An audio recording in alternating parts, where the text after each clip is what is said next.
Oshiga Mayoyou, je compatis pour toi. Tu comprends, non? Je compatis pour toi. Tu étais là, tu disais que Ahmed Kamel c'est ta vie, Ahmed Kamel c'est ceci, Ahmed Kamel. Je viens de voir le live là où il présente sa nouvelle femme. Donc, vrai qu'il a une nouvelle femme. Hein. Vrai, moi je croyais que c'était même les blagues. Donc, vrai, il a une nouvelle femme. Jusqu'à il présente même les nouvelles femmes déjà là. Franchement, Ahmed Kamel, tu es amer, comme ton nom le dit. Tu es amer, Ahmed Kamel. Comment tu peux enceinter Oshiga? Tu la laisses maintenant, tu peux prendre ta soeur Bassa, tu la présentes dans les lives. Je demande à Ahmed, tu aimes ta vie? Franchement, c'est pas bien ce que vous faites là. Et puis les femmes, vous là, qui faites que quand l'homme est avec une autre femme, vous partez par derrière, vous prenez l'homme là. Toi qui as pris le mari d'Oshiga, parce que c'est son mari, c'est le père de son enfant. Toi qui as pris le mari d'Oshiga là, une autre femme va prendre ton mari là. Parce que Ahmed Kamel, c'est un gigolo. Il a prouvé et il prouve devant Mondiovision qu'il est gigolo. Voilà, regardez aujourd'hui là. Regardez ce qu'il est en train de faire. Il est en live tout à l'heure, tout de suite là, il est en live sur TikTok. En train de dire comment il présente sa nouvelle femme qui est Bassa. Et que sa nouvelle femme là même parlait avec Oshiga sans savoir. Oshiga ne savait pas que c'était sa femme. Donc franchement, hein. Avançons. Ahmed Kamel, Oshiga. Vraiment, Oshiga. Oshiga, tu fais même quoi comme ça? Oshiga, tu fais même quoi comme ça là? Hein?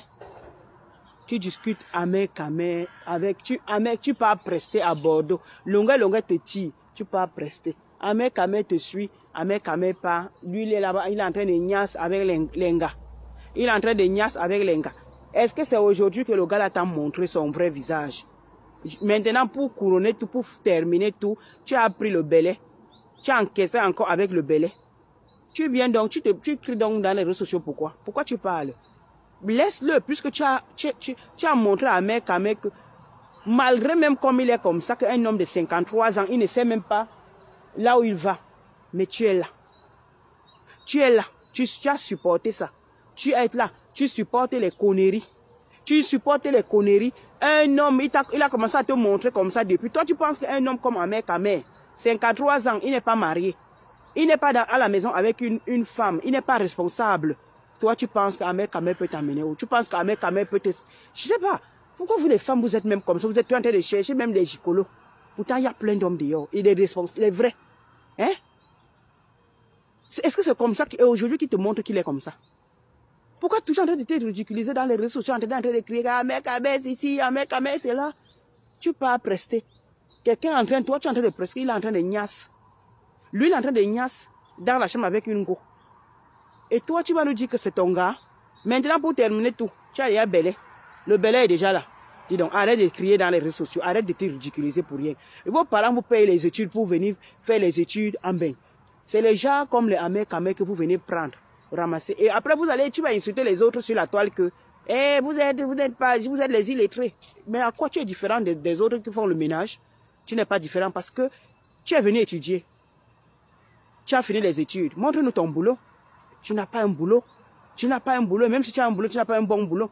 En quoi tu es différent des autres qui font le ménage? Et tu passes seulement le temps à les insulter. Tu es différent en quoi? Tu es différent en quoi? Tu n'es pas différent d'elles. Toutes ces femmes-là qui sont sur la toile là. Oh, tu n'es pas là à l'école. Oh, tu n'es pas différent.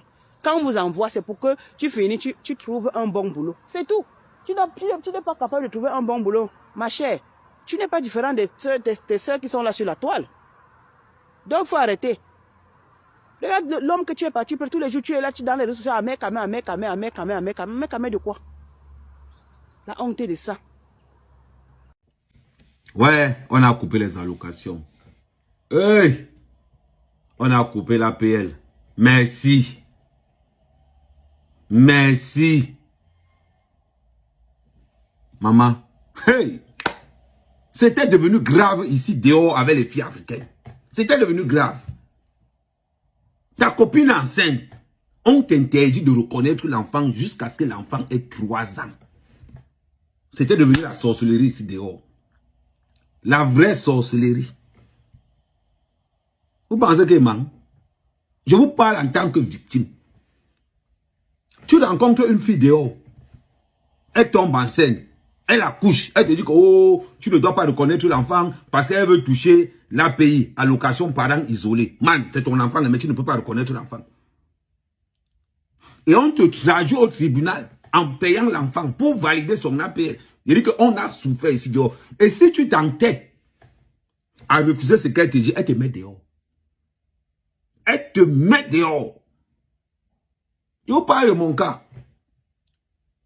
J'ai fait 2 enfants avec une fille. Je n'ai pas reconnu les enfants là parce qu'elle touchait les API. Mon frère. Je suis resté comme ça. Il dit que, ben. Il n'a pas les papiers, hein. Ben. Quand j'ai voulu parler, la fille m'a mis dehors. Maintenant, il n'y a plus les occasions. Même la PL, il n'y a plus.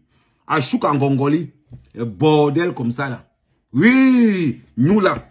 C'est vrai que ça va handicaper beaucoup de personnes, mais surtout, ça va sauver beaucoup de personnes. Aujourd'hui, la go est là.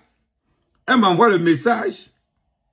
Coucou Hervé, comment ça va? Ça fait depuis. Donc, tu attendais qu'on coupe les allocations familiales. Tu attendais qu'on coupe l'APL.